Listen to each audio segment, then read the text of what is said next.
recording. Welcome back to another edition of Leches Radio. This is yours truly, Radimus. Gentlemen who have been struggling with me with this IT stuff, let them know you're here and frustrated as well.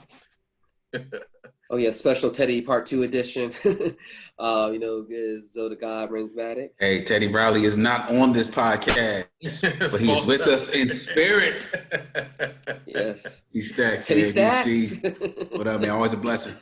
Yeah, so anybody, if you're watching this, you're probably watching this on our YouTube video because we were having technical difficulties with the Zoom, but nevertheless, whatever the saying is, we proceeded, whatever the hell. So, most importantly, if you're on our YouTube, keep in mind, hit us up on all our social pages, add us on Twitter, Facebook, Instagram, anything, Tres Leches Radio.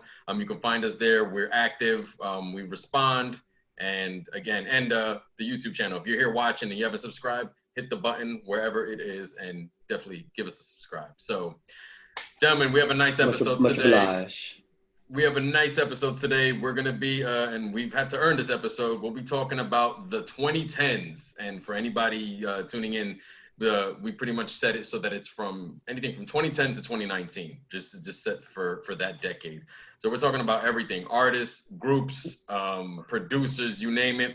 I just kind of wanted to start off and say, this decade, and I don't know if it was the same way for you guys, this was like a super transitional decade for me. I think it's a combination of the age I was going into this decade, but also how the game had changed with technology. Like streaming became bigger, internet became even more powerful to the point where artists that we probably discovered or heard of, whether we liked or not, happened because of the internet, right? Like the label wasn't necessarily needed as much. So I don't know, how did you guys as a whole, before we dive into it, how did you guys at a high level feel about the 2010s? I think certain years were, I would say especially like 2012, at least for me, was almost like a renaissance year in hip hop, whether it was new or old acts. As far as lyrics coming back, more content, be more of a focal point where it wasn't so much like in the mid 2000s, at least on a mainstream level perspective. And then as you mentioned, streaming, us being involved in like different Facebook groups, learning word about new artists, like some of them we're going to be talking about later on today, where I would not have heard about if it wasn't for the groups. I definitely didn't hear some of them on the radio initially. So definitely a change of pace and different swing of things when it came to accessing music and finding new acts for sure. Yeah, for me, oddly enough, man, I think the observation of it, like looking at it far away, was diluted music. But as I was able to gather my information and actually literally tap into 2010, 2011, 2012, 2013, it was really good music going on. Good music going on. I think that the access and just who was able to do it got larger.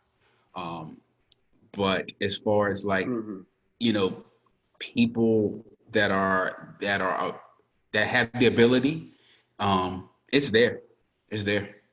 Yeah, I think it opened up the floodgates for better or worse, because literally we could go record an album tomorrow and it could be available to the world tomorrow. So for nothing. And just with technology, we're here doing this podcast for the very same reasons, because of the technologies. Yeah. Even though half of it's working for us today, nevertheless, we're still here. Sure. So, all right. So what we're going to transition to right now is we're each going to give who we felt were our top 5, and this is going to be in particular order, counting down from 5 to 1, who we felt our top 5 talents of the 2010s decades were.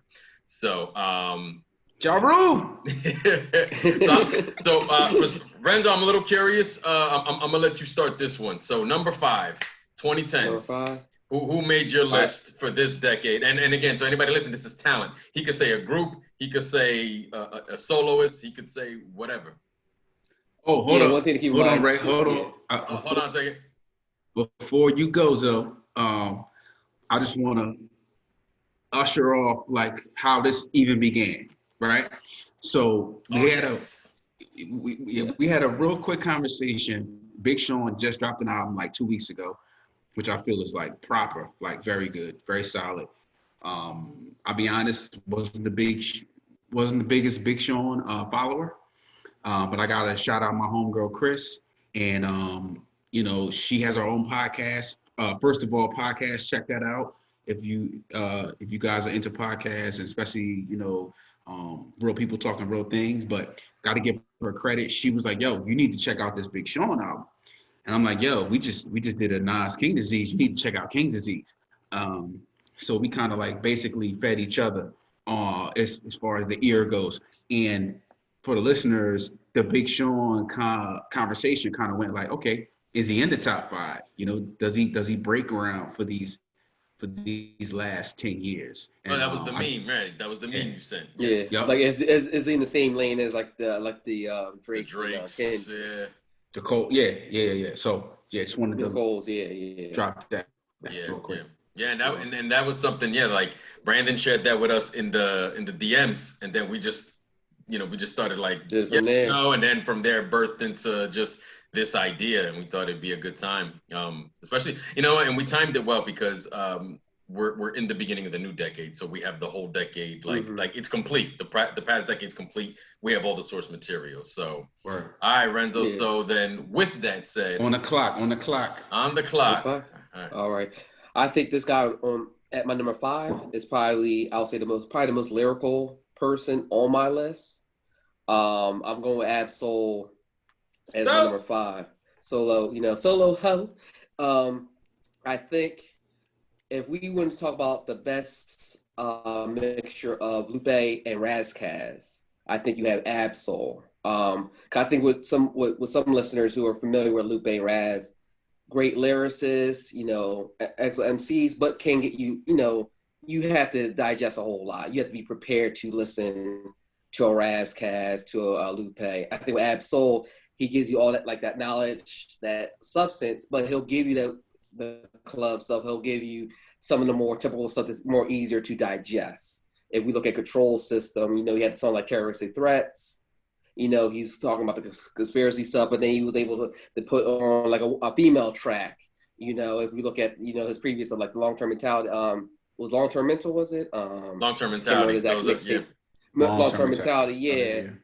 Moscato, so he knows how to switch it up to keep that, that elegant balance, I would have him higher on my list if, I think that's like, not the consistency's not there, it's just that as far as the spread between the albums, with some of the other artists that I have on my list. But talent-wise, as you said in the DMs the other day, Hip Hop DX liked it, that he's probably the most talented lyricist on TDE, let alone in probably most of the rap game in this current, crop of generation that came out in the 2010s. So that's definitely my number 5 for the decade.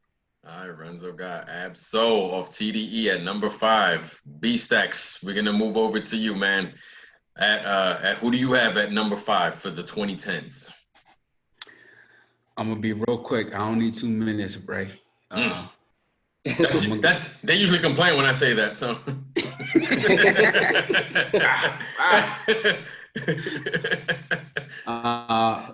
I'm gonna go Joey Bad from the Pro Era crew. Badman. That's it, man. In short and sweet, Joey was able to be a vintage spirit, but creative in his own new era. Mm-hmm. And that's very hard to do, man. I had the privilege to check him out live, and I believe Renzo was with me. It was a Roots picnic, and And this might have been 2010 on the nose. And like, I'm like, yo, like, why is your name Joey Badass? I'm like, yo, that name is so terrible. Like, I hated it, bro. I'm like, bro, your name is horrible. And then like once I saw him live, I'm like, I get it. It sounds like an AOL screen name. That's why. Sorry, I'm having no, but go ahead. Yeah. But he's a badass. He's a badass. So like he comes, he delivers. He delivers. He's a one-of-one. He's an original. Pro Era. Shout out to y'all because I couldn't. I love what they're doing as a whole. But I'm gonna go. Good collective. Yeah, I'm gonna go Joey /Pro Era. And even the Beast Coast, if you look at them with the Flatbush Flatbush Zombies, Zombies, man. I Dope. love this 1999 mixtape, man. What I love about all of them, like that pro era, is and I said this back then, and I'll say it now. They took what sounds like the 90s and dropped it in this decade without it sounding dated. And I don't know how you do that, but I know that was one of my most favorite things about them, is that in an era entrenched in trap, he's just strictly East Coast, like in a way that anybody who loves East Coast hip hop is missing just off beats alone. I think it's what Chuck Strangers, all of them. Like, yeah, I absolutely, I like that pick. Yeah, CJ Fly, Art, you know what I mean, Kirk Knight, yeah. All right, man. So I guess I'm on the clock right now. RP to capital C's. Yeah. Oh yeah, RIP. At number 5, and I discovered this artist towards the end of the decade. I'm going Denzel Curry. He's a young guy. He's 25 years old. He's from Florida, Southern act. So, you know, that's already controversial for me. I picked a Southern rapper that came from this decade.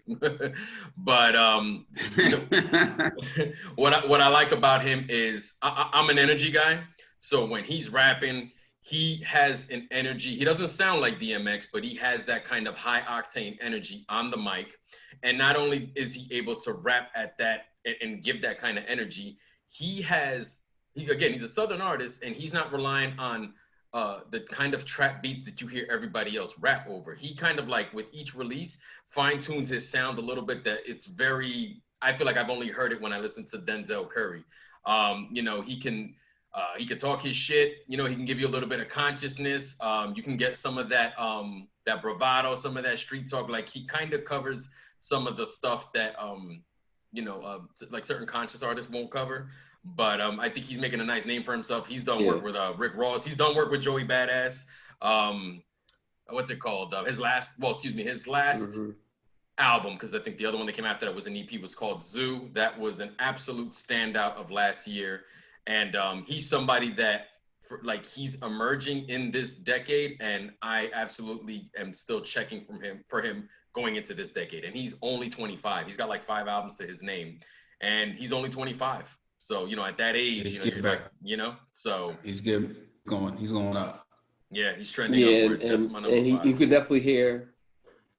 And with him, I always sound fresh, especially on the Zoo album that you're talking about. He was from the Raiders clan, which was like pretty much the Southern version of ASAP Mob, but they were all very heavily influenced with 3-6. So you can hear a lot of 3-6 elements in his music. Like I think the last track on the song, he was going almost like a Project Pat flow. So he definitely pays homages, to the elders that paved the way. And 25, refreshing. Each album sounds different. It's not like he's trying to duplicate anything from the previous act. So and he was right on my list too. And I was kind of juggling. I only did it because I got towards the end, like you said. But that's a very solid pick for 5. Yeah. Very catchy anthemic choruses too. All right, so that we just gave our 5 right now. So all right, so actually, Renzo, back to you then. Who made your number 4? Who topped Ab-Soul? That's my question. Who topped Ab-Soul? Who topped Ab-Soul? Who'd you put at number 4? Train, bitch.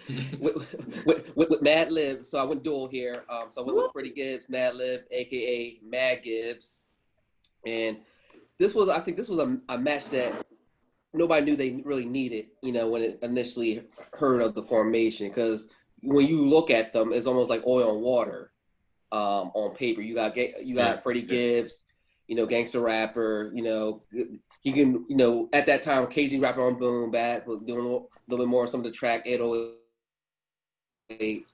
And you got mad psychedelic type beats, real jazz, acid jazz style stuff. So initially hearing about that combination and knowing what Madlib done with the acts, like, especially with like Doom, Blue, and so forth, didn't think it was going to be a good pairing.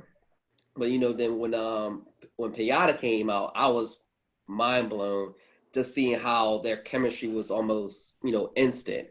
And it was a scenario where neither artist needed each other to succeed, but both artists now have a much bigger fan base, because now with that, you got backpackers starting listening to Freddie Gibbs. You got more of the hardcore, even trap emo rappers starting listening to Mad Gibb production. Right. And, and it's funny because I remember people complain, oh, well, he's talking too much gangster stuff, or I don't hear, some of the trap. So what they do with Bandana, Madlib gives you a trap beat. What it gives, he started getting more socially conscious music on that album. So they're evolving, they're pushing the envelope, together. And it's just it's a beautiful combination, especially with Gibbs, to me, probably one of the most versatile rappers, period, as far as flow, as far as writing any type of beat. I heard him on EDM beats, just killing it. So them together, I think, was much needed for the game, and definitely interested seeing what those two are going to do in this decade. I know the next album they already start working on being Montana. So that was my number 4 spot right there. And you know what? And I'm going to jump in there only because that's my number 4 as well. So, I mean, you pretty much covered it. So I won't need 2 minutes, literally everything you said. I know Gibbs has a bunch of solo work. Me personally, I have found that his most enjoyable work that I've checked out is with Madlib. I selfishly want him working with Madlib all the time. But would that make the projects less special if it was happening more frequently? But Madlib, again, he's somebody I got into later. He's a master at what he does. You know what I'm saying? So he continues that mastery. I like that he, as a producer, can tailor. He's another one that, like No ID, can tailor his sound to the artist he's working with like a fine, fitted suit. And he does that with Gibbs. There, like you said, the opposites worked here. It doesn't sound like, oh, why is this happening? It sounds like actually a match made in heaven. They have 2 of the best duo projects. I put them even over the Prime releases, personally speaking. So we both have the same number 4, Mad Gibbs. So turn it over to you, B-Stacks. Who you got at number 4? Word, and same for Madlib, man. He's one of my top probably 5 producers of all time, honestly. Love Madlib. Kanye tapped him on the shoulder 4, too. So. No yellowness. and to be honest, to be respectful, I mean, Kanye is great, but Madlib don't need that tap. No. What I mean is that Kanye said, asked him to work on his album is what I mean. You know what I'm saying? So even Kanye, somebody who's so full of themselves, even acknowledge the skills. You know what I mean? That's what I meant. Yeah. For sure. So I'm gonna go with the tie here because we had a discrepancy for the listeners on just like when artists came out and when was your first album and so anytime we do these time period pieces, there's always going to be people that get left out. There's going to be tweeners. There's going to be so much and so forth. So my 4th pick, I'm going to go with the younger guys. I'm going to go Black Milk, and I'm going to go Odyssey. Black Milk, I'll just be real brief. Detroit MC was a studier under Jay Dilla. Like Jay Dilla actually taught him how to make beats. 2008 was his major release, but everything else after that, he pretty much got going. Heavy producer with Brandon Max, with Black and Brown, with Danny Brown. He had a flop with Album of the Year. And then I believe after that, he kind of caught his wind, so to speak. And if anybody is looking for that Jay Dilla sound or that Detroit, that Detroit just kind of street element, Black Milk is your guy. And his rapping ability has gotten got better. Way better. Better than time, yeah. Way better. So Black is one of my personal favorites, man. And I just feel like he's somebody that's evolved. He's got his own band now. I've seen him live twice. Me and Zoe have seen him live. And I also, the live element is something that I equate also. You know what I mean? Can you rock a show? Recording is one element of this whole thing that we all enjoy. So much love to Black. And my second guy, Odyssey, in the similar vein, 2008, 2009, he was bubbling on the underground DC scene. Came up with Little Brother, DJ Jazzy Jeff, Touch of Jazz, Kev Brown, and he just catapulted into his own under Mellow Music and Odyssey is of the same vein, producer / MC.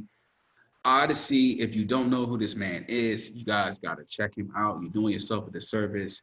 He is incredible. One of the best live performers, easily. Easily. I've seen him live a gang of times. And those two guys, to me, are, the young vets, right? We'll say the young vets. Young OGs like Fab, right? Yeah, for sure. So I got to give love to Odyssey and Black Belt as a 4 pick together. Respectable. I can't argue that at all. Like with Black Milk, is especially with the past 3 albums, especially, and each one has his own unique style and vibe and overall feel. And it's the point because he's on Mass Appeal, so I'm always wondering if we're going to hear some Black Milk production with Nas. That would be kind of interesting. Especially if you signed to your label, might as well utilize. That's your in-house producer essentially at that point. Yeah. He want that Chris Webber. Black suit coming out. Black. You like Black Chill. Like, yo, I want you co-producers with Chris Webber. What?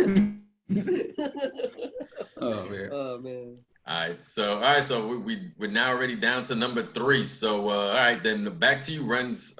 Who you got at number 3?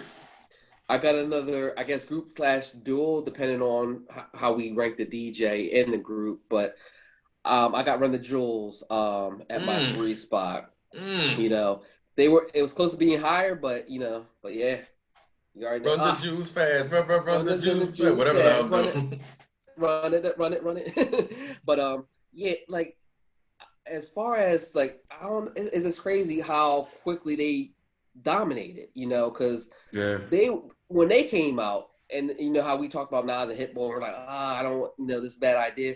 When I heard about Run the Jewels, I'm like, I just need LP to produce for you, Killer Mike, because Rap Music came out. He said Music before that. Yeah. I was like, and Rap Music was banging though. Rap Music was banging. Yeah, exactly. And I'm like, that's all. I just need LP to produce for you. I don't need LP rapping along with you. I'm feeling like that's going to take the energy, the whole feel down. But when I first listened to the first one, Jules, I'm like, whoa, because it was a futuristic sound production wise, but it still had a lot of boom back elements to it. Which LP, being a New York rapper, always try to center and ground towards too. And it was a perfect fit because I felt like Killer Mike was kind of like prior to LP coming in full, almost like a Jadakiss and Fab, not style wise, but trying to say, okay, I got to satisfy this audience. I got to satisfy this. I got to do the club. I got to do the street or conscious. But once it got with LP, it's almost like, okay, here are my strengths. Here's what I'm going to rock out with, and here's what I'm going to move forward. Same thing with LP. Like, I couldn't really listen to a full LP album solo, but with them together, it's like peanut butter and jelly. And I'm not even a big jelly fan, but peanut butter and jelly works magically here. Peanut butter jelly time. And, yeah, they got some production. Yeah, I agree with you. He LP and I didn't like follow LP's career or whatever, but I mean, even when they rap together, I think Killer Mike gets the best of him pretty much on every song. But it's not so like it's not so imbalanced where you're like, where it takes away from the project. There still is a chemistry there.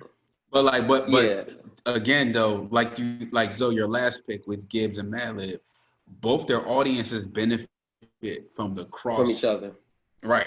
Exactly. And I remember, I think Mike, I don't know if it was the Rolling Stones interview, but it was one interview they had where you were saying like when they first did the tour together, nobody really knew. This was when Run the Jewels was still kind of a new concept. Like Mike would do his set, LP would do this set. And people who knew Run the Jewels didn't know the faces. Right. Remember, they didn't have those videos initially when that album first rolled out. So they're like, oh, we're going to have Run the Jewels come. So they're all coming out. And next thing you know, they're coming back. And people are like, oh, what the hell? Like, y'all two together. And it got to the point where Mike was like, yo, I don't even want to drop a solo album anymore because our chemistry is too good. Right. Right. And they're singing the biggest bags of their career off each other, to be honest. Yeah, and what's nice about them, initially you think Outkast got a big bag for Mike. Oh yeah, definitely. Yeah. Well, I think he has a Grammy because of them, actually, right? Because for the whole world, I think he's actually has a Grammy. Yeah. So the biggest bag come with Outkast. Come with 3 stacks in, big boy. But he has a long sustainable bag now. Right. With this, and longevity. just seeing them evolve, because we already heard the stuff was Active and Rocha, other stuff, the Political Heavy, but then they got stuff with 2 Chainz on the new album, showing that hey, we can bounce off, so we're not ultra serious, all the time. So yeah, that's definitely my pick, just because how they just took over with such ease, independently. They did it. And independently, so even sell albums for free and still selling the merchandise, everything, Right. All right, man. So you got Run the Jewels for Renz's. That was 3, right? So I kill Mike. Turn it over to B Stacks. What you got at number 3? All right, bro. It's getting hot now. It's getting hot. Gotta take the scarf off. Yeah, man. Man. So I gotta go. We were talking about a lot of men here. Gotta get the feminine. Gotta get the feminine. We can't forget about our women. For sure. So Mother's Day comes around once a year. You know what I'm saying? And this particular goddess queen doesn't have a child yet, but when she is on the mic, she's mothering y'all. You know what I mean? This definitely ain't Cardi B. All right, son. No Barty. No WAP. Nah, no WAP. Peace to them, but I gotta go Peace with to Megan Thee Rhapsody. Stallion, if you ever see this. Oh, he went with Rhapsody.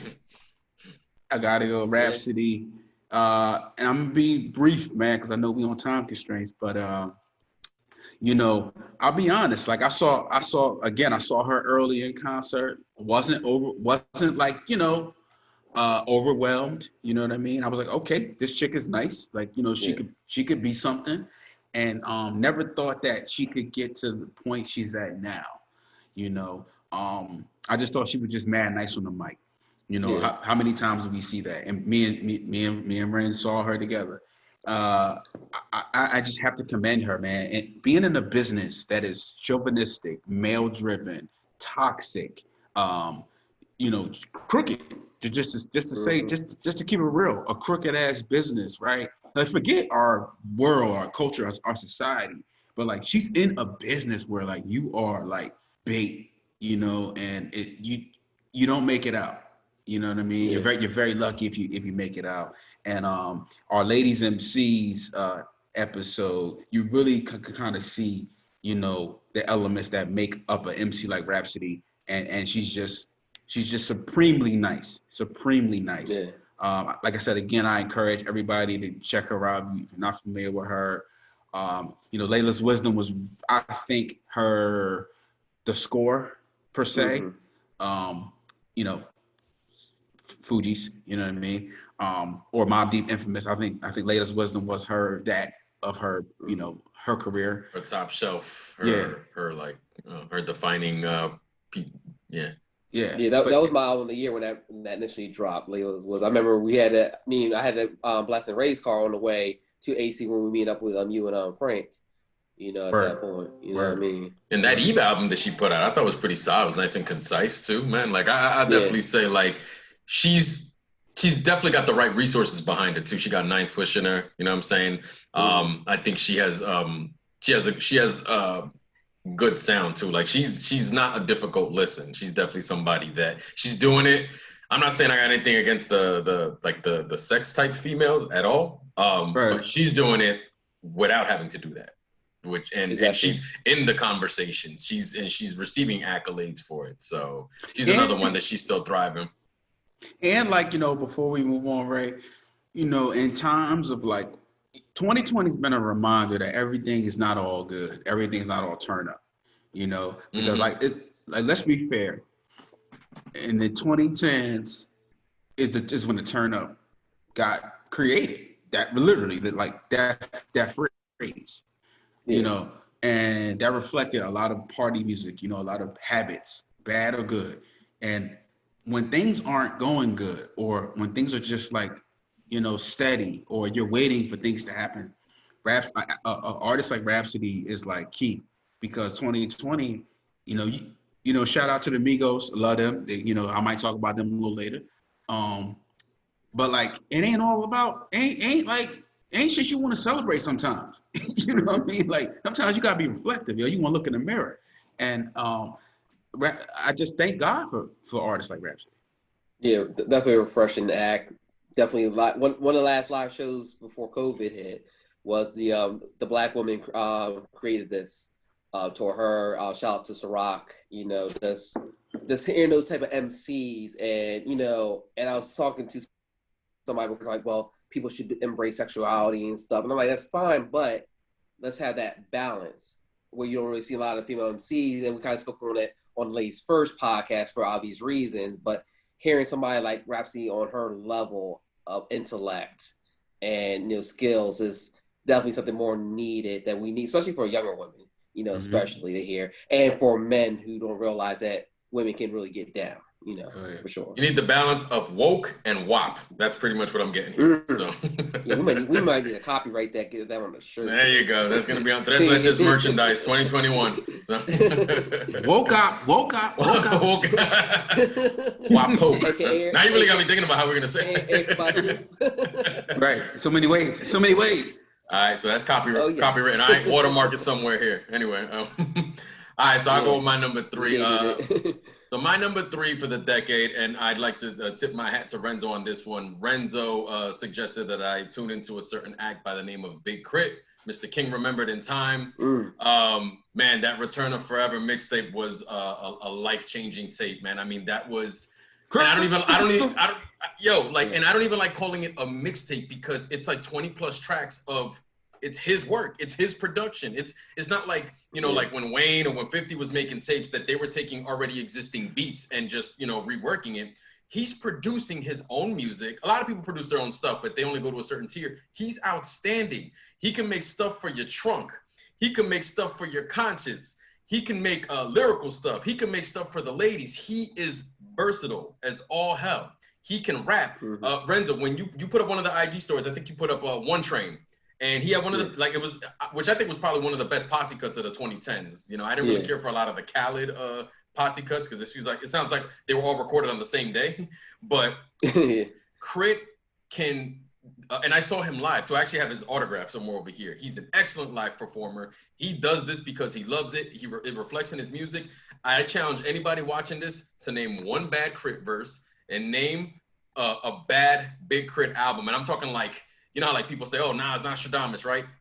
Crit hasn't dropped his Nostradamus. You know what I'm saying? Yeah. Whether it's a tape. I do think for anybody listening that may not have gotten on to Crit yet, his independent work is better than his Def Jam releases. I will say that. I'm about saying them Def Jam Jones. Yeah, that's what I'm saying. Like there was some of them. You can feel a certain something there that it's like it was just a step lower. But I don't think they sucked. But his independent stuff is clearly better than those 2 Def Jam releases. I'm actually glad that he's not on Def Jam anymore. Yeah. Probably best thing that happened to him. Yeah, he could rap his ass off, and he's somebody. It's funny. Everybody focuses on Drake was popular for a whole decade, but like Crit dropped so much in this same decade as well. And I'm not just saying it's dope just because it's independent. I'm not like one of those guys. I'm just saying he is musically talented. He's got the ear for it, and he can also rap. Like he can rap. He's not nice for he's not a producer that can rap. No, he can actually rap. Like he could give somebody else production duties and still hold down an album. So he's my number 3. Oh yeah. Anytime he drops, I jump right to it. Everybody should be pressing play on him. Definitely. So now, well, I guess we'll. Oh, go ahead. I guess we'll continue that. You see the crown in the background right there, right? Because Heavy is the crown. So number 2 is Crizzle. Oh man, King Crizzle. Exact reasons, King Crizzle. You know what I mean. Where do we begin? For one, and Brandon can attest to this.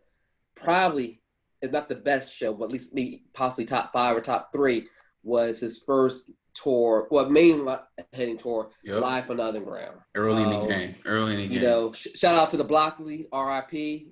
Which was still around. But 2011. I remember we went there, and we we were just honestly, we were expecting that this is a real typical show, hype man, overbearing, reverb, or whatever. He came out by himself, and it was almost like a best of Crit set. Like he went through all the mixtapes. So Return to Forever, Crit was here, what I mean? All the stuff leading up to Live from Underground. So he rocked out for, let's say, 45, 50 minutes, took a 10-minute break, came out, and almost rocked out for another hour, on top of that. And that's the artist that you can tell he was somebody who took his talent seriously. And he probably was one of the dudes who probably actually really practiced his stage performance. Because anybody can rap on the mic, but does it always translate on a live setting? Not necessarily. I think out of all the artists that we listed so far, I think he's been the most consistent based off his output. Because he's putting out albums after album. I won't even say mixtapes or whatever, because they're albums. Let's be real. Like, this is all original. I think he has to call them mixtapes, probably. Like street albums, for legality issues. Yeah, because it's original recordings. It's his beats. Yeah, exactly. Like, this is not him just hopping on whatever flavor wave is going on. And like you say, he's a Southern rapper, but you listen to Mount Olympus. Probably the second verse alone, he let you know, like, I don't care if Kendrick said this on control or not. But when he went off, especially when he went off Double Time, it's like, ooh. He let you know that I'm not here to play. I seen him on Boom Bap tracks, I think with Joey Badass and Smoke This. I can't even remember the track, but he demolished them. And these are dudes, these are New York rappers used to this. He came on like I'm a Southern boy, and it kind of reminded me in the sense of David Banner, early David Banner, because that's what David Banner was doing before he felt like he was being disrespected by New York rappers. That I think he could rap. He was getting on those New York beats and it's going off. Right. So to me, he's like an extension of that. Extension definitely of UGK. Perfect mixture between Bun and Pimp. With the conscious. He'll give you the lady stuff as you mentioned. He's the baby. A little bit everything. He's the baby of the UGK. Yeah, definitely his spine. Multi. Alumni. Multi UGK alumni. All right. Well. 3-Card Molly. You got Crizzle at number. Well, this is number 2 now, right? You're 3. Yeah, but I'm just saying 3-Card Molly, like 3-Card. All right, Molly. No, I just got messed up with numbers because I suck at numbers. So man, no. I mean, for the listeners out there, all my gambling folk, if you ever lost the rent money, 3-Card Molly. 3-Card Molly. You know what I lose money on, Brandon? I lose money on this right here. This is what I lose money on. I lose money in hair, right? So. Oh man. No, but I'm gonna be. I don't know. Give me 20 seconds, man. Saw Crit, one of the best. How about I just say this? I've seen De La Soul, Mobb Deep, Nas, Tribe Called Quest, LL Cool J, Jay-Z. Big Crit was better than half of them. I'll move on. Yeah. I'll move on. You're talking like live performance. Live performances. Yeah. Shut it down. He's burning calories up there. I saw him, man. He puts everything. Shut it down. Like, listen, we made up dances during his music. That the first time we saw it. Like, I was there. I've seen ASAP. I've seen Wale. I've seen Meek. You know what I mean? Have you seen Ja? Like, I have not seen Ja. I haven't seen old John. I was John with O2 Powerhouse. Yeah, I need to see Ja. But Crit is my chick, man. So that's your number 2. All right. So and then that was your number 2, right, Renzo? Yeah, that was my number 2. All right. Then my number 2, I have. I'm just gonna switch it up. I have Kendrick Lamar at my number 2 slot. With Kendrick Lamar, what I love about him is that, especially on a mainstream level, I feel that he pushes the culture forward. He hasn't missed when it's come to albums. All right. My personal favorite album of his is before he even went to the majors, is his Section 80. He challenges himself musically. He challenges himself with content. He takes the artistic risks, whether you like it or not, right? he will, when every time he drops, it's a moment, because what he's talking about is going to create discussion, whether it's just conscious. He had a little bit more commercial success with the Damn album, with Be Humble. He did the spin on swimming pools, which is really a PSA hidden inside a, like it's in a track. I think there's really the only thing that maybe you could, like, every artist I think has the pros and cons. He's not gonna always churn out like top 40 hits, and that's okay. He does music on his terms. He can rap, and like I said, every time he drops, it's a moment, and I feel that he has been the true leader of the new school. I don't like everybody could say like Drake, J. Cole, whatever. I think that Kendrick, he just exists, and it's not, even though we're talking about this generation, I feel like he's kind of like Nas. Like he doesn't have to just be hot in a moment. He's just always going to exist and can take that time off and drop albums. And because he really does put creativity into the art, and he wants you to have something to pick apart, whether it's Good Kid, Mad City being like Pulp Fiction, where it's out of order and you got to figure out the order and stuff like that. I think, especially with this generation, where I personally think the mainstream has been watered down, and we've talked about that in other episodes, I think he's somebody that is not only dope in this decade, but he would have been dope in the 90s, the 2000s, the 80s. He would have been dope in any decades. But my number 2 is Kendrick Lamar, TDE. So. All right. Well, so you got your number I guess one we're ready? Gonna keep it with Kendrick. That's number 1. I feel like I know who your number 1 is, but I won't say nothing. But you definitely know who my number 1 is. Number 1. and a lot. Chris Rivers. Yeah. No, ain't you? Didn't Rico Martinez drop something? Oh shit! But oh bloody hell! Yeah, I got K Dot at the number 1 spot, and it's funny. Out of all the artists on my list, he was one of the hardest for me to first get into initially. I the voice, especially when the voice manipulation. So, because let's take it back to about 2010, 2011. I'm a heavy Cole fan. He's dropping the warm up, the come up, and I was working. Shout out to Adam at Tivana at the time. He's like, yo, you gotta check out this boy Kendrick Lamar. I think he's the next one up. And I'm like, I don't know. At that time, I'm like, yo, it's a toss up between J. Cole and J. Electronica, and we already know what happened with J. Electronica, obviously. Renzo 100 retired already. For real. So he was like, yo, you just gotta listen to Section 80. And I remember getting Section 80. And I remember literally taking almost like 6 months to really unpack it. Because every time I kept hearing it, I'm like, yo, this voice manipulation can't do. And I would just sit, a couple songs, sit back, couple songs, sit back. Then one day I just realized, hey, let me listen to what this is. And probably the best decision I made, because that's the content. I think as far as, especially if we talk about mainstream goes, how he's able to blend not only good lyrical ability, but also have the good song making ability as well. Granted, like you said, he might not have the most top 40 songs like let's say, especially like a Drake, but he has good songs that will get constant radio airplay without me watering down the overall content, and still dropping messages. Like when Swim Pools came out, like on surface level, especially with people who don't analyze lyrics, they look at Swim Pools almost like a turn up song. I'm gonna get drunk, blah blah. Here's a song he's talking about, yo, do not get drunk.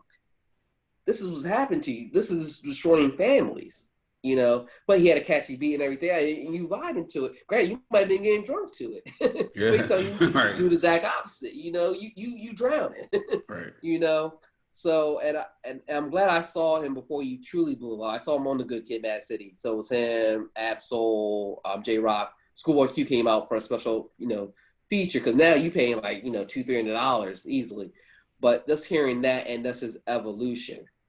We look at Pimp a Butterfly, and y'all know personally what I've been going through with family drama, but like hearing the song like You, and how that resonated to me the first time I heard this, because what I was going through, and then how everything bubbled up. Like, man, like this song was almost like dedicated to me in a sense, what was going on. So I mean, this his ability. His music's life relevant. It's it's life relevant, and that's gonna allow his stuff to age well. As long as he also challenges his sound. Yeah. Exactly. All his material to me is like damn near timeless because he's not one of them artists like you say, like he's like a Nas where he can take his time, technically speaking, because when he comes out, you already know 9 times out of 10 you're gonna get very dope quality content.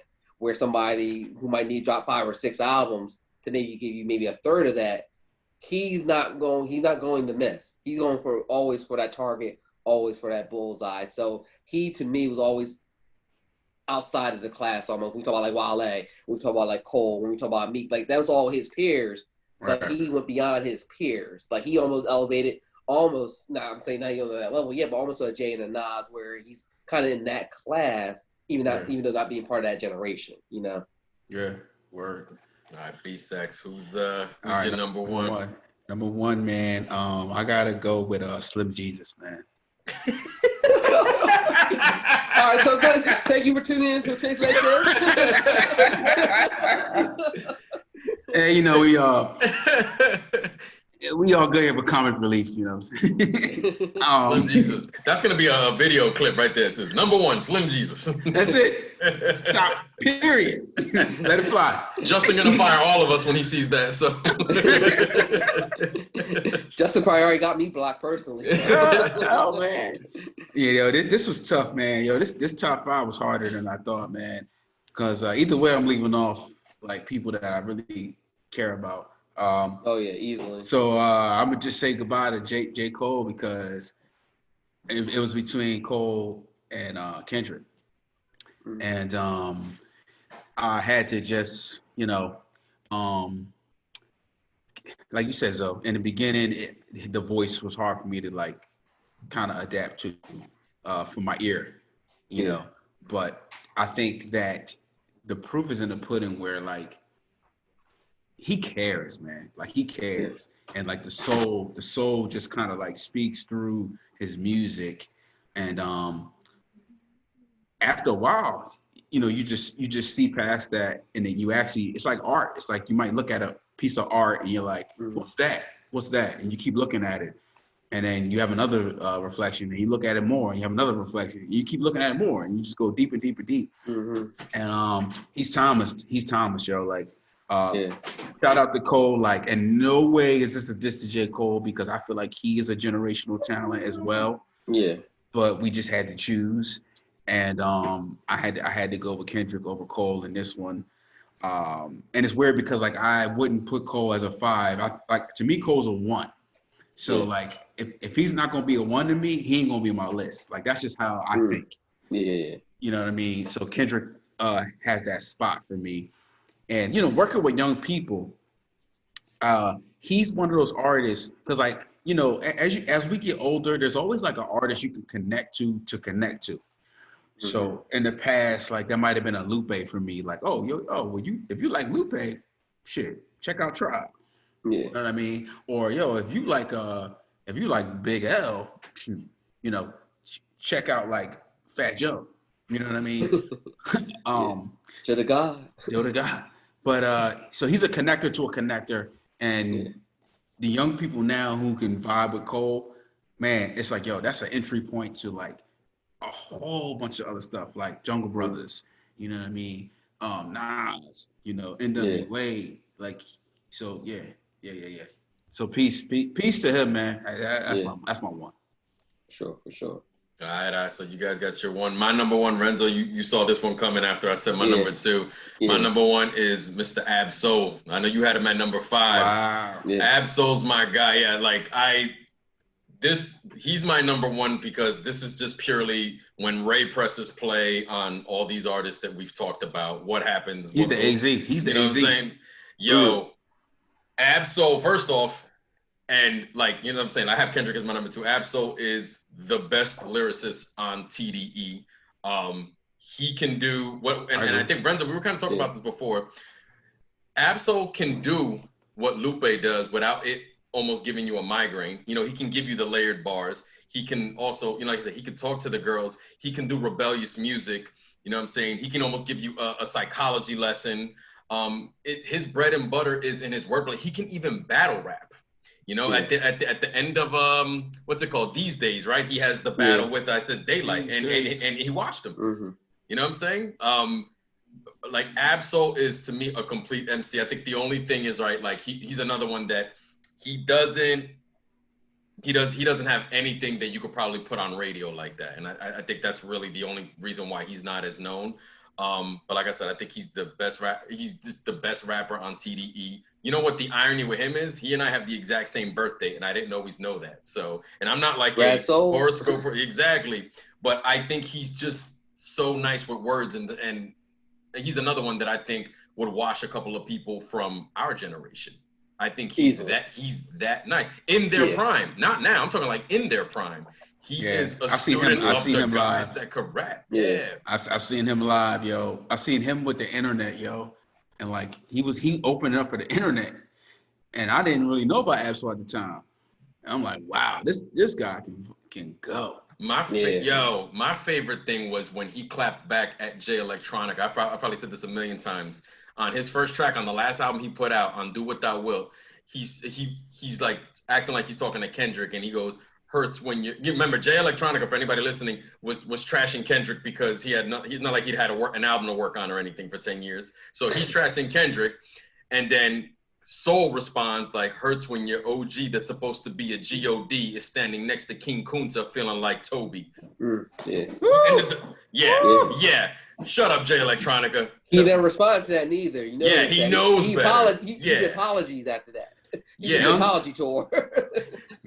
Rumble, young man, rumble. When you have somebody, and I don't, and in my opinion, Kendrick, I don't hear those kind of lines often from Kendrick, right? He's the flagship artist on TDE. So it's just like I said, Absol, I want more from him. He's supposed to drop this year. He has absolutely been my favorite rapper in like life and in this talent in the 2010s. So that's my number one, Absol. Yeah, he's definitely like you mentioned, B. He's definitely the AZ to Kendrick Nas, you know, in a sense. Right. And like I said, I would have kind of had him higher. I just felt like he had a couple misfires in between, slightly. But if we're talking about pure lyrics, I think he would obliviate anybody that we probably kind of listened, you know, prior on this podcast, you know. Easy money. I think his only misfire, and then we'll jump to the next thing for me, was his major label debut, because he went Control System. And then he did These Days, which was hit or miss. I was so angry with These Days. And that's why he made it up with Do What Thou Wilt, in my opinion. Yeah. Oh, yeah. Remember on the 2 Cents podcast, and shout out to Armand, because honestly, without you and Armand, there's no Tres Leches. But that was my album of the year, you know, when that came out. Just because of the layers of complex bars, but having an overall strong theme and having balance where it's not like, oh, man, I'm in school all day. You know, he had that balance where Lupe and some of Razzcats can kind of get you lost, you know, or you got to kind of gear yourself to, you know, at that point. Right. All right. So then moving along. So now we just gave our top 5. We're moving into, we each picked an album that we felt was the album of the decade. And again, we're following the same theme of, we're not picking like a legacy act who's aged well. We're picking for the sake of showing how we perceive the new talent that has come into this, that has emerged and existed in this decade, and is for the new generation. Who dropped what we felt was the best album? So Renzo, I guess I'll turn it to you. All right. Well, keep it with Kendrick here. My album of the decade was To Pimp a Butterfly. You know, I just thought, even off the first listen, I know some people when they first listened to it, like, oh, what the hell is this? Because they were going from like, okay, we had Section 80, we had Good Kid, Mad City. It was a hard left. That was a hard left. A hard left. Yeah, he took the risk. He took a risk, and it was a great risk. Like the albums I would compare it to, even though it's not the same sonically, but as far as content, as far as being a unapologetic Black album, I look at albums like Public Enemy's Takes the Millions, Hold Us Back, Pharaoh, Black Planet. I look at Ice Cube, America, Most Wanted. I look at, Tupac, Strictly for My Niggas, Me Against the World. As far as the content, so music, sonically, nowhere near, but content-wise. And unlike those albums, what I found refreshing was not only was he, tackling the issues of the plight of the black man, plight of, racism going on, but he also looked in with the problems within the community, colorism. He looked into even on the mental health status, where, our community, especially black and brown communities, where it wasn't quote unquote safe to express yourself.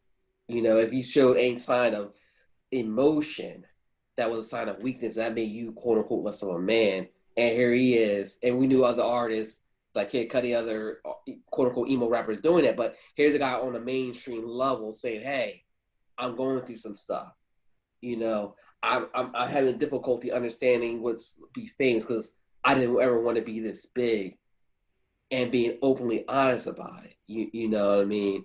And that's why I found so refreshing with that album. And not only that, just sonically, it was so much of the funk influence. Like I could play, even with the curse, I could play that album to my grandparents, and they would probably love most of the tracks, just because of the overall vibe. It was pure, the sound of blackness. If somebody say, hey, what's the sound of blackness, within the last decade, that's To Pimp a Butterfly right there, in a nutshell, easily. For sure. I love Mortal Man off that. That was my joint. And that's before the Tupac interview comes in. So, all right, so you got To Pimp a Butterfly. B-Stacks. All right, man, I'm going to shake it up. You know what I'm saying? Shake it up, shaking up, shaking up, shake them. 7-Eleven. Yeah. I'm gonna get on the party vibe real quick. Because a lot of partying was done in the 2010s, y'all. Like I said, WAP and woke. We need both. Yes. Yeah. So for me, and I'm not trying to cheat here, but if we're talking about the 2010s, we had a production discrepancy where there was artists that really didn't kick it in high gear until like 2016 or 2017 or even 2018. Then you had artists that were like hitting 2010, 2011, 2012. So I'm gonna go. The answer to this question is Travis Scott, right? I'm gonna give an honorable mention to my man Madlib, the legend, for what he's been doing for the last 40 years. But for what he did in the last 10 years, excellent work. So Madlib, I'm gonna just, his work with the whole West Coast. Oh no, Terrace Martin, Freddie Gibbs, the whole nine. You know what I mean? So I'm just gonna give an honorable mention to Madlib on the OG tip. But my answer here is Travis Scott, and the album I am going to pinpoint is Astroworld. So I actually did my homework with this one. These are the albums that I'm going to put it up against because, this is what we're talking about here. So Astroworld to me is a modern day classic. I compare it because it's sonically, Dr. Dre, The Chronic, Little John, Put Your Hood Up, or Kings of Crook. I mean, I'm gonna lean more to Put Your Hood Up because it's more raw. 3 6 Mafia, pick an album. Pick one. Kanye's Dark Twisted Fantasy. Lil Scrappy's Trillville. Some might not agree that may not be a 5-star album. It could be a 4-star album. And Jodeci, Diary of a Madman. So those 5 albums, to me, is like Astroworld wrapped up into one like orbit. And Travis Scott is a talented motherfucker. I'm gonna just keep it real. This guy was able to hone his own production and really just like go off the map with it. So like we say this all the time. We don't really give sellouts credit. We give sell-ins credit. So Travis Scott is an example of I'm just doing what I'm doing. I don't know if y'all think that's cool, but I'm gonna let y'all come to me. And he became pop because people came to him at a level that was a crazy rate. So I'm gonna give it to Travis Scott. His work with the Migos. You know what I mean? With Ray Shremmerd. Even Ye earlier. The list goes on. But I think Astroworld sonically is incredible, bro. And I think other than the Chronic is just like so good. I don't know if anything's better than the Chronic. Those other albums that I listed, I think Astro World could fit right in the grid with those. Well, let me ask you this, and I'm not gonna cosign. debate your choice, but so you're saying, as far as Travis Scott's concerned, so that's your album year as well as producer of the album decade as well as producer of the decade, or because it sounded like you were kind of mixing both in. Yeah, my bad. Both. Yeah, my bad. Okay, that's why I just wanted to get clarification on. I kind of jumped the gun, but yeah, both. Okay, both. Are you saying that Travis is album and producer? So Astroworld being his album of the decade, but Travis Scott's being also his producer of the decade. Yeah. Okay. Yeah. Yep. I'm saving time, baby. Oh, two for one. Two birds. All right. Yeah. All right. So I was stuck on this one. My honorable mention was Section 80.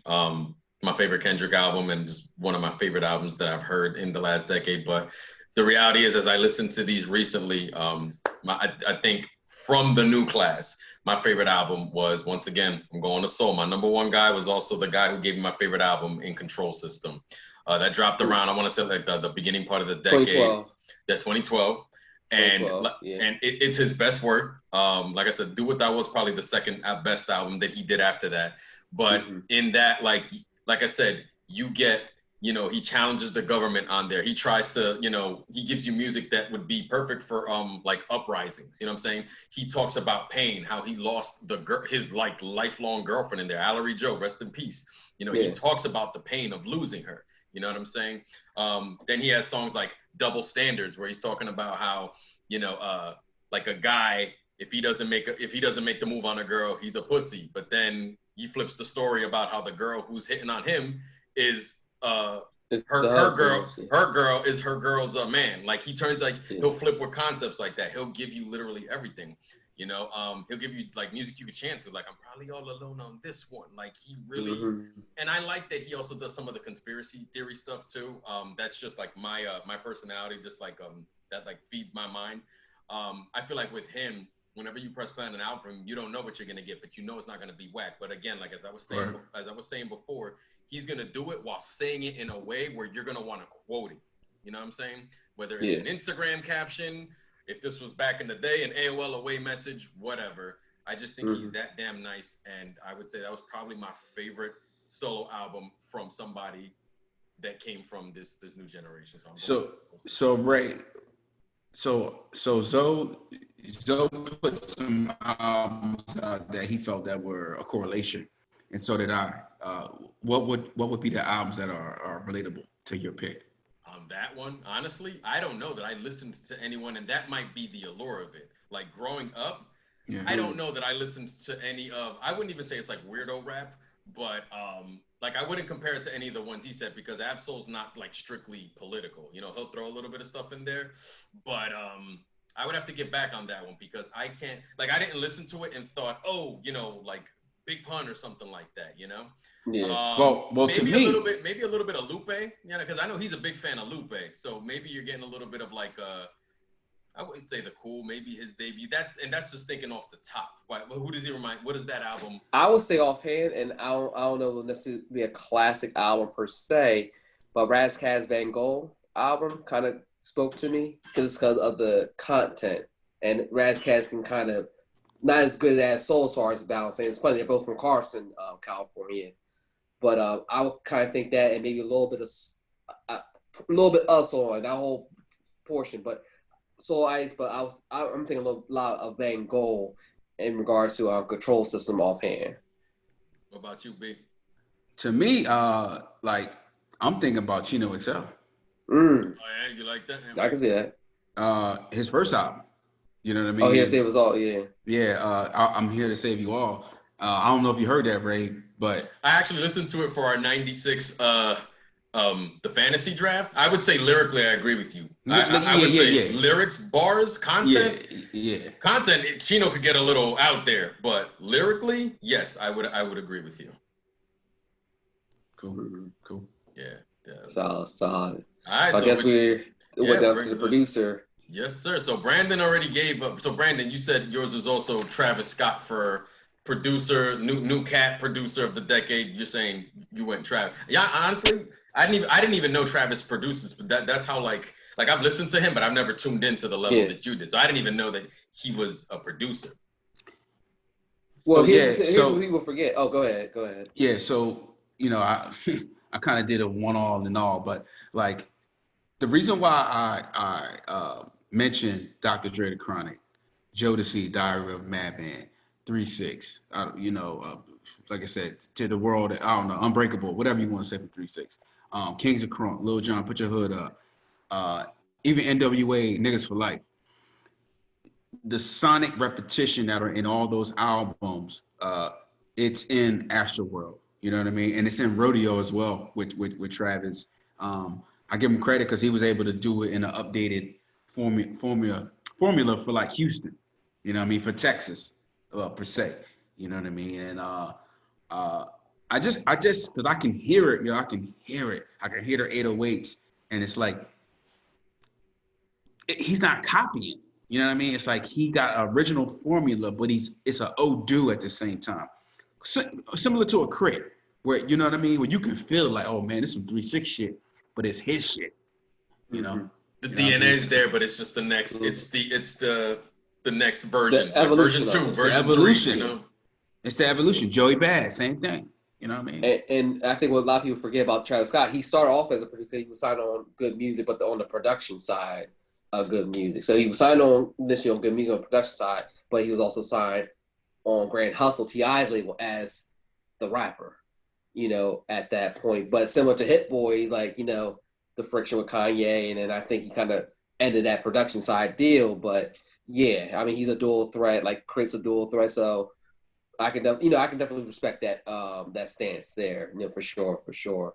As far as producers of the decade, I went with an in-house team of TDE by Digi and Phonics.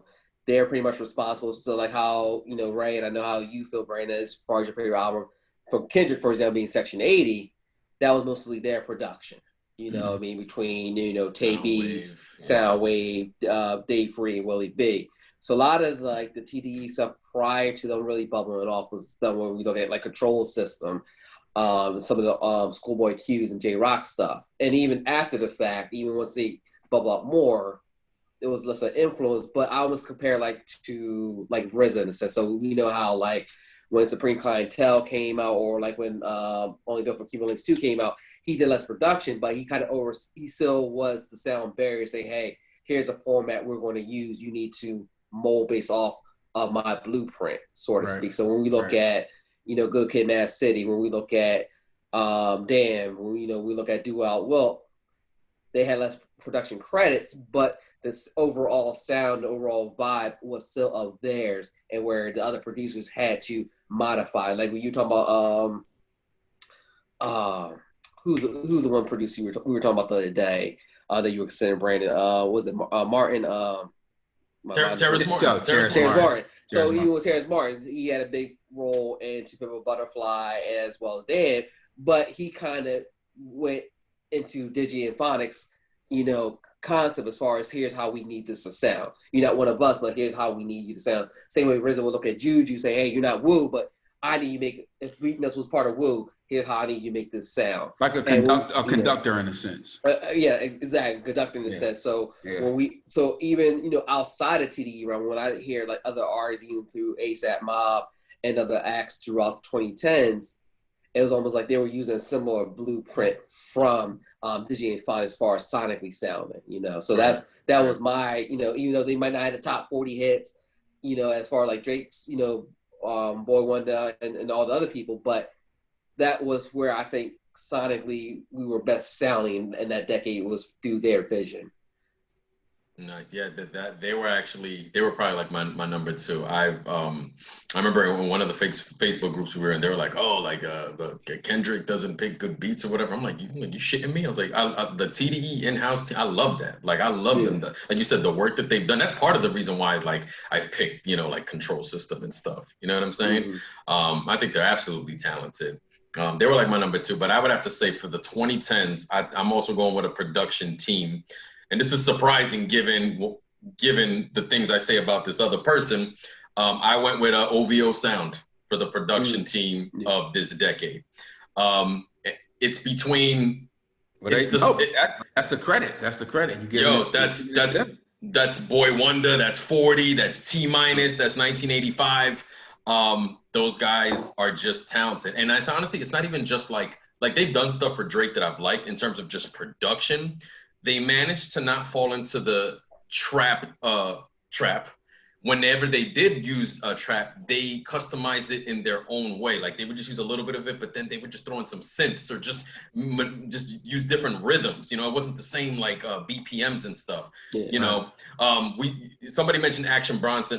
Brandon, you mentioned Action Bronson earlier in the day. That song he did, Acting Crazy. That was either 40 or Boy Wonder. And I thought what I'm saying is the work. How I really discovered them was the work that they were doing when they were appearing on other rappers' albums. They have a credit. They have a production credit on Life is Good. They have Kendrick too. Yeah, like everyone has gone to them, but I only know that because the different stuff I've heard of. Whenever I check the production credits, I'm like, damn. I was like, this is Boy Wonder again. This is 40, or they'll work together. Ludacris had How Low, which was T-minus. You know what I'm saying? ASAP Rocky, Problems. This one I like. And another example, I actually like sonically. I'm not like the biggest house fan, but I don't mind house music.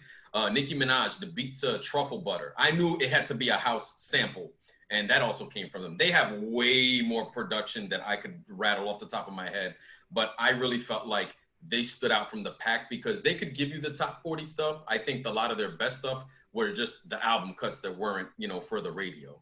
I think they are just, and you know me, I have no problem. Even when I like a Drake song, I'll still trash Drake. But I can't deny when I hear dope production, and that OVO production team is a powerhouse. I just think, they're that good. So Ray, why didn't you choose Drake? Drake, because I'm just curious. Because most of the time, honestly, I don't think his story is interesting past the point. I listen to him. I can't get behind his bravado. I can't get behind whether he's talking shit or, trying to, every rapper's supposed to act like they're the best on the mic. There's an energy exchange that doesn't happen when I listen to him. His beats, I think, are dope. He does pull off some flows every now and then where I'm like, oh shit, he got that off. But the Drake story just doesn't, you know what I mean? I get it. Not everybody has to be from the streets or whatever like that, and not everybody has to be conscious. But he just doesn't trigger certain parts of my brain when I listen to him. And I think he has a bad voice vocally. I think as a rapper, his vocal tone is definitely not something pleasing. Yeah, you just said OVO, and he technically is in the bracket to make this cut. Just a related question. That's all. We can move on. No, and that's why I liked my pick, because it was sincere, but it was also like, yo, it's like all the shit you talk about Drake. I'm just like, you know what I mean? Right. You giving it up. You giving it credit. It's like a juxtaposition. You know what I'm saying? I'm just like, but I was like, I can't deny the fact that the producers, I understand why he works with them. You know what I mean? Sound, I think I think they're that dope. So, all right, that was it. Actually, I was curious if anybody was gonna say Hit Boy and stuff, because especially now, he was close, and I he had a lot of success this decade. Yeah, definitely did. He was definitely in the running for sure. Him, Harry Fraud as well. Yeah. It was a bunch of guys, man, like that. Man, like I said, Kamasi Washington, Terrace Martin, Thundercat. Even Flying Lotus. I don't know. Is Flying Lotus from this decade as well? Flying Lotus and K Tronada. I'll put in there. Yeah, K Tronada. But yeah, I had to go Travis because the Migos dominated, Drake dominated. 21 Savage. Like Travis is all up in that. Yeah. Travis did all they shit. All these people I just said, all they shit. So I had to give it up to the and Metro Boomin. I will say Metro Boomin. Yeah, he's definitely having a run too. He did more than I thought. And Travis all over Beyonce and Jay stuff. Not that I even I don't like it, but I'm just saying, just to big him up. Zaytoven as well, you know, right. up in there, right. So he definitely has some list. Mm-hmm. So that was it. That was Tres Leches individual top 5 talents, top album, and top producer or producers of the 2010s. So we definitely hope you loved it or hated. Either way, we want to know about it. So again, we want the smoke. we want the smoke. Let us know, because honestly, even with 3 people here, it's so narrowed down. There's so many people, even who fall within the time frame, that it's like, if we did a top 5, they might have been a number 6 or 7. There's so many people here that definitely didn't get mentioned. So we want to know, do you agree with any of these lists? Like, who do you feel should have made this on any of the categories we talked about, and why? So leave us a comment in the YouTube section, YouTube, Instagram, whatever. We're Tres Leches Radio on all platforms. And guys, I don't know if you have anything to add to that. No, same thing you said, you know, like subscribe to Tres Leches. We're all Tres Leches already on all platforms: YouTube, Facebook, Instagram, Twitter, and you know, shout out to Danny Brown. We didn't talk about him, but he's more. Hey, I mentioned him. Black Milk, baby. Black and brown. Yeah, exactly. Black and brown mixtape especially, but that's a guy to me who's very versatile. It's just like the voice thing, but Q-Tip executive produces last album, which I thought was a very good one. So that's another guy who was kind of bubbling, potentially my top 5. Yeah, man. Same. Tres Leches Radio on all platforms. Give us a like. Subscribe to the YouTube channel, please. Man, I mean, I'm just gonna leave with these thoughts.